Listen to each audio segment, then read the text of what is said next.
कश्मीर के गांदरबल, पुलवामा, हंदवाड़ा में जारी है 3 एनकाउंटर। तीनों जगहों पर एक आतंकवादी मारा गया।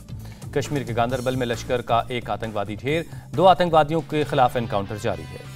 हंदवाड़ा के रेजबार इलाके में सुरक्षा बलों और आतंकियों के बीच एनकाउंटर जारी, एक आतंकवादी को मारा गया। रूस और यूक्रेन की जंग का आज 17वां दिन। कीव में यूक्रेन और रूस की सेना के बीच आमने सामने की लड़ाई।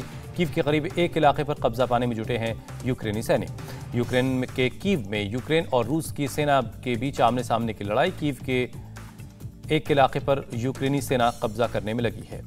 जंगलों में दोनों सेनाओं के बीच हुई जबरदस्त फायरिंग। भारी मात्रा में गोला बारूद और एंटी टैंक हथियार के साथ यूक्रेन के सैनिक जवाबी कार्रवाई कर रहे हैं। यूक्रेन के निकोलाव में रूस की भारी बमबारी। रूसी सेना के हमले में कई इमारतें बर्बाद हुई। रिहायशी इलाकों पर भी हमला हुआ। यूक्रेन में रूस भेज रहा है हथियार की नई खेप। बेलारूस के रास्ते भेज रहा है एंटी एयरक्राफ्ट और मिसाइल सिस्टम। यूक्रेन के खेरसॉन में रूसी सेना ने यूक्रेन की सेना के हथियार नष्ट किए। भारी मात्रा में बर्बाद सैन्य सामान का वीडियो जारी हुआ।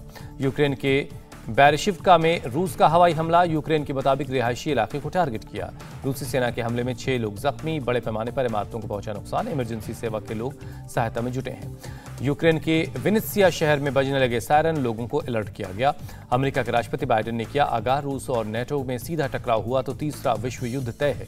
बाइडेन ने कहा, यूक्रेन में रूस अगर रासायनिक हथियार का इस्तेमाल करता है तो उसे गंभीर नतीजे भुगतने होंगे। अमेरिका के राष्ट्रपति जो बाइडेन ने यूक्रेन के राष्ट्रपति व्लादिमीर ज़ेलेंस्की से बात की। सुरक्षा, मानवीय और आर्थिक सहायता जारी रखने का भरोसा दिया। ब्रिटेन ने रूस के 386 सांसदों पर लगाया बैन। ब्रिटेन की यात्रा नहीं कर पाएंगे रूसी सांसद।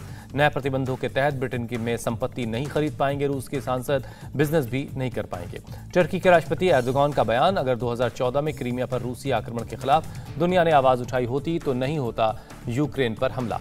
संयुक्त राष्ट्र में भारत के स्थायी प्रतिनिधि टी.एस. त्रिमूर्ति ने जताई उम्मीद, कहा रूस और यूक्रेन के बीच चल रही बातचीत से कोई रास्ता निकल सकता है। त्रिमूर्ति ने कहा, यूक्रेन और रूस के बीच जारी जंग का कूटनीति के अलावा कोई और विकल्प नहीं।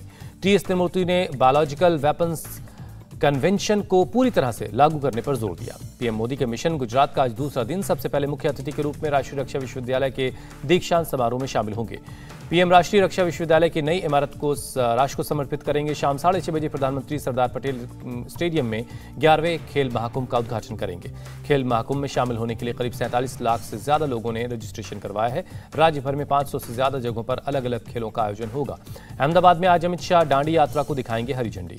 गांधीनगर राजभवन में प्रधानमंत्री की अध्यक्षता में सोमनाथ ट्रस्ट की 121वीं बैठक। कई अहम बिंदुओं पर चर्चा होगी। बैठक में मंदिर के शिखर को सोने से जड़ने और भविष्य को ध्यान में रखते हुए सेंट्रल विस्टा प्रोजेक्ट के आर्किटेक्ट से मास्टर प्लान तैयार करवाने का निर्णय लिया गया है। गांधीनगर में अपनी मां से मिले पीएम मोदी, साथ बैठकर खाना खाया।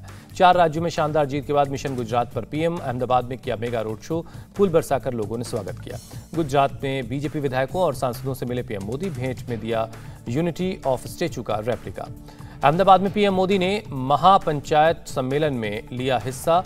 जीएमडीसी ग्राउंड में था कार्यक्रम। पीएम मोदी ने कहा, बापू के ग्रामीण विकास के सपने को पूरा करना होगा। वो हमेशा आत्मनिर्भर गांव की बात करते थे। पीएम मोदी बोले, पंचायती राज व्यवस्था से ग्राम स्वराज का सपना पूरा होगा। गुजरात की पंचायती व्यवस्था में ज्यादा महिलाएं। पंजाब में विधायक दल के नेता चुने गए भगवंत मान। विधायकों से की अपील, जिन्होंने वोट नहीं दिया उनका भी करना है काम। भगवंत मान ने कहा, आप पंजाबियों के एमएलए हैं, सरकार पंजाबियों ने बनाई है, कोई भेदभाव नहीं करना है। भगवंत मान बोले, आप बड़े अंतर से जीत कर आए हैं, हमें सरकार चलाकर दिखानी है। भगवंत मान आज सुबह 10:30 बजे गवर्नर से मुलाकात करेंगे, सरकार बनाने का दावा करेंगे। भगवंत मान ने मुख्य सचिव और डीजीपी को मिलने के लिए बुलाया। सीएम पद की शपथ लेने से पहले हुई मीटिंग। 16 मार्च को भगवंत मान लेंगे पंजाब के सीएम पद की शपथ। अमृतसर में 13 मार्च को अरविंद केजरीवाल और भगवंत मान करेंगे रोड शो। शहीद भगत सिंह के पैतृक गांव में भगवंत मान के शपथ ग्रहण की तैयारियां शुरू हुई। ग्राउंड को शपथ के लिए तैयार किया जा रहा है। दिल्ली में सीएम केजरीवाल से मिले भगवंत मान, पांव छूकर आशीर्वाद लिया। शपथ ग्रहण में आने का न्योता दिया। पंजाब में बम्पर जीत के बाद यूपी में तिरंगा यात्रा निकालेगी आम आदमी पार्टी। सभी जिलों में निकालेगी यात्रा। विधानसभा चुनाव में जीत के बाद आपकी लेजिस्लेटिव काउंसिल की बैठक। पार्टी ने कहा, वादों को पूरा करना बड़ी चुनौती है। पंजाब में जीत के बाद बोले आप विधायक, कहा जनता के किए वादों को पूरा करना चैलेंज जरूर है, पर हम ईमानदारी से काम करेंगे। आप विधायक अशोक पराशर का कांग्रेस पर अटैक, बोले पंजाब को लूटकर यूपी चुनाव में लगाया पैसा। यूपी में फिर से बनेगी बीजेपी की सरकार। नई सरकार के गठन से पहले सीएम योगी ने दिया इस्तीफा। सीएम योगी ने कैबिनेट बैठक के बाद राजभवन में गवर्नर से मुलाकात की। 1-2 दिन में नई सरकार बनाने का दावा पेश करेंगे। मुख्यमंत्री योगी आदित्यनाथ ने अपने पहले कार्यकाल की आखिरी कैबिनेट की बैठक की। मीटिंग में दोनों डिप्टी सीएम और कैबिनेट मंत्री शामिल हुए। कैबिनेट की मीटिंग में सभी ने योगी को बम्पर जीत की बधाई दी, उनके कामकाज की तारीफ की। मुख्यमंत्री ने पार्टी की जीत में सभी नेताओं के योगदान की तारीफ की, कार्यकर्ताओं को भी शुक्रिया कहा। लखनऊ में आज संजय निषाद करेंगे प्रेस कॉन्फ्रेंस। पार्टी के नए विधायकों के साथ मीडिया से करेंगे बात। अखिलेश को सीएम ममता बनर्जी की सांत्वना, हार से घबराए नहीं, ईवीएम की फॉरेंसिक जांच की मांग करें। ममता बनर्जी पर बीजेपी का पलटवार। शुभेंदु अधिकारी बोले, ममता 2024 नहीं 2029 के बारे में सोचें। बीजेपी की बंपर जीत पर बोली अपर्णा यादव, कहा मोदी है तो मुमकिन है, योगी है तो यकीन है। महिलाओं ने सुरक्षा और सम्मान के नाम पर वोट दिया। अपना दल की अध्यक्ष अनुप्रिया पटेल को पहले से ही था बीजेपी गठबंधन की जीत का भरोसा, कहा योगी सरकार के काम पर जनता ने वोट दिया। अनुप्रिया पटेल का तंज, बोली जनता को भरोसा नहीं दिला पाए अखिलेश। ओपी राजभर को हार पर मंथन करने की सलाह दी।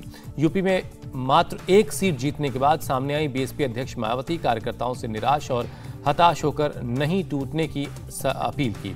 यूपी में बीजेपी की जीत पर शिवसेना का तंज। संजय राउत बोले, मायावती और ओवैसी को मिले भारत रत्न। संजय राउत बोले, बीजेपी जैसी राष्ट्रवादी पार्टी को पंजाब जैसे बॉर्डर स्टेट ने नकार दिया। बीजेपी को आत्मचिंतन की नसीहत दी। 4 राज्य में जीत पर बोले असम के सीएम हिमंता बिस्वा शर्मा, नतीजे बताते हैं कि लोगों का पीएम मोदी पर भरोसा है। सीएम हिमंता बिस्वा शर्मा का कांग्रेस पर तंज, कहा 2026 तक कांग्रेस जिले की पार्टी बनकर रह जाएगी। बीजेपी सांसद रीता बहुगुणा जोशी बोली, सुशासन और जनता के हित के लिए काम करेगा, उसको ही वोट मिलेगा। हारने के बाद बोले केशव प्रसाद मौर्य, कहा जो पार्टी कहेगी वो करूंगा। उत्तराखंड में सीएम पद को लेकर कवायद तेज हुई। आज सभी जीते हुए विधायकों से पर्यवेक्षक के तौर पर धर्मेंद्र प्रधान और पीयूष गोयल मुलाकात करेंगे। उत्तराखंड में हार के बाद सीएम पुष्कर सिंह धामी का बड़ा बयान, पार्टी तय करेगी मेरा अगला रोल, नई सरकार देगी सुशासन। बीजेपी सांसद रमेश पोखरियाल का बयान, उत्तराखंड में एक बार कांग्रेस से एक बार बीजेपी के आने का मिथक टूट गया। हरीश रावत की बेटी अनुपमा रावत ने कहा, हमारी सरकार नहीं बनने से हौसला नहीं होगा कम, जनता से किए वादे पूरा करेंगे। गोवा के सीएम प्रमोद सावंत ने अपने कार्यकाल की आखिरी कैबिनेट मीटिंग की। विधानसभा भंग करने का प्रस्ताव पारित हुआ। प्रमोद सावंत ने बीजेपी के हारे हुए 20 उम्मीदवारों के साथ बैठक की। हार के कारणों की समीक्षा की गई। गोवा में बीजेपी के लिए चुनौती नहीं हुई खत्म। पार्टी के 4 से 5 विधायक खुद बनना चाहते हैं मुख्यमंत्री। फडणवीस का शिवसेना और एनसीपी पर तंज, गोवा में दोनों पार्टियों को नोटा से भी कम वोट मिला। गोवा बीजेपी अध्यक्ष सदानंद तनावड़े का बयान, केंद्रीय पर्यवेक्षकों की विधायकों के साथ बैठक के बाद शपथ ग्रहण समारोह पर फैसला होगा। अरविंद केजरीवाल ने गोवा में जीते 2 आप विधायकों से की मुलाकात, कहा मुझे यकीन उम्मीदों को पूरा करने के लिए कड़ी मेहनत करनी होगी। गोवा में पार्टी की जीत के बाद अब बीजेपी ने बीएमसी चुनाव की तैयारियां शुरू की। बीएमसी से शिवसेना को बेदखल करने के लिए पूरी ताकत लगाएगी। मणिपुर के सीएम एन बीरेन सिंह ने राज्यपाल को सौंपा इस्तीफा, कहा 19 मार्च तक है मेरा कार्यकाल, शपथ ग्रहण पर इसी के अनुसार होगा फैसला। एन बीरेन सिंह की 2 ट्रूक एनपीपी से नहीं होगा कोई गठबंधन, एनपीएफ और निर्दलीय उम्मीदवारों का समर्थन लेने पर केंद्रीय नेतृत्व करेगा फैसला। मणिपुर में जीते जेडीयू विधायक से नीतीश कुमार ने की पटना में मुलाकात। जेडीयू के 6 उम्मीदवारों ने मणिपुर से की है जीत हासिल। चुनावी नतीजों के बाद कांग्रेस के G23 नेताओं की बैठक हुई। गुलाम नबी आजाद के घर पर बैठक में शामिल हुए मनीष तिवारी, आनंद शर्मा और कपिल सिब्बल। G23 के नेता शीर्ष नेतृत्व से संगठन की चुनावी प्रक्रिया में तेजी लाने की मांग कर सकते हैं, सूत्रों के हवाले से खबर। G23 के नेताओं ने कांग्रेस के खराब प्रदर्शन पर चर्चा की। CWC की बैठक के दौरान कांग्रेस पार्टी में सुधार की मांग उठाने का फैसला लिया गया। जेल में बीतेगी लालू प्रसाद यादव की होली। झारखंड हाईकोर्ट ने लालू की अपील को 1 अप्रैल तक के लिए टाल दिया है। उपराष्ट्रपति एम वेंकैया नायडू की राज्यों से अपील, जल्द से जल्द लागू करें नेशनल एजुकेशन पॉलिसी 2020। अहमदाबाद में आरएसएस के 3 दिनों की बैठक शुरू। सर संघचालक मोहन भागवत समेत संगठन के करीब 1200 पदाधिकारी और प्रचारक शामिल होंगे। देश में अब तक 1,79 करोड़ से ज्यादा कोरोना वैक्सीन लगाई गई। शुक्रवार को 16 लाख से ज्यादा डोज लगी। तमिलनाडु में शुक्रवार को कोरोना से किसी की मौत नहीं हुई। 2 साल में ऐसा पहली बार हुआ। भारत और श्रीलंका के बीच टेस्ट सीरीज का दूसरा मैच आज से बेंगलुरु में खेला जाएगा डे नाइट टेस्ट। सीरीज में 1-0 से आगे है टीम इंडिया। भारत दूसरा टेस्ट जीतकर घर में लगातार एक 15वां टेस्ट सीरीज जीतने का रख सकती है कीर्तिमान। ये कारनामा करने वाला बनेगा पहला देश। भारत श्रीलंका के खिलाफ अपना चौथा पिंक बॉल टेस्ट खेलेगा। दोपहर 2 बजे से खेला जाएगा मैच। एम चिन्नास्वामी स्टेडियम में दर्शकों के लिए खुशखबरी, 100% क्षमता के साथ दर्शकों को मिलेगी एंट्री। पिंक बॉल टेस्ट में भारत के लिए सबसे ज्यादा रन कोहली के नाम। कोहली भारत की तरफ से डे नाइट टेस्ट में शतक बनाने वाले इकलौते बल्लेबाज हैं। महिला विश्व कप में भारत का वेस्टइंडीज से मुकाबला। अब से थोड़ी देर बाद खेला जाएगा मैच। भारत की महिला टीम विश्व कप में 1 जीत और 1 हार के साथ 5वें स्थान पर है। टीम इंडिया को जीतना होगा आज का match. Lucknow super giants cricket team के कैप्टन KL राहुल ने कहा, खेल में आप पहले से सब कुछ निश्चित नहीं कर सकते। वेस्टइंडीज और इंग्लैंड के बीच पहले टेस्ट ड्रॉ की ओर। इंग्लैंड की टीम को 153 रन की लीड मिली है। चौथे दिन स्टंप्स तक इंग्लैंड ने 1 विकेट खोकर 213 रन बनाए। जैक क्राउले 117 और जो रूट 84 रन बनाकर बल्लेबाजी कर रहे हैं। पाकिस्तान और ऑस्ट्रेलिया के बीच आज से खेला जाएगा दूसरा टेस्ट मैच। 3 टेस्ट मैचों की सीरीज का पहला मैच ड्रॉ हो गया था। ऑस्ट्रेलिया की टीम एक एक्स्ट्रा स्पिनर के साथ उतर सकती है मैदान में। मिशेल स्वैप्सन को प्लेइंग 11 में किया शामिल। स्वैप्सन करेंगे टेस्ट मैच में डेब्यू। इंडिया टीवी हर वक्त हर जगह डाउनलोड करने के लिए सर्च करें India TV news Google play store या ऐप स्टोर पर।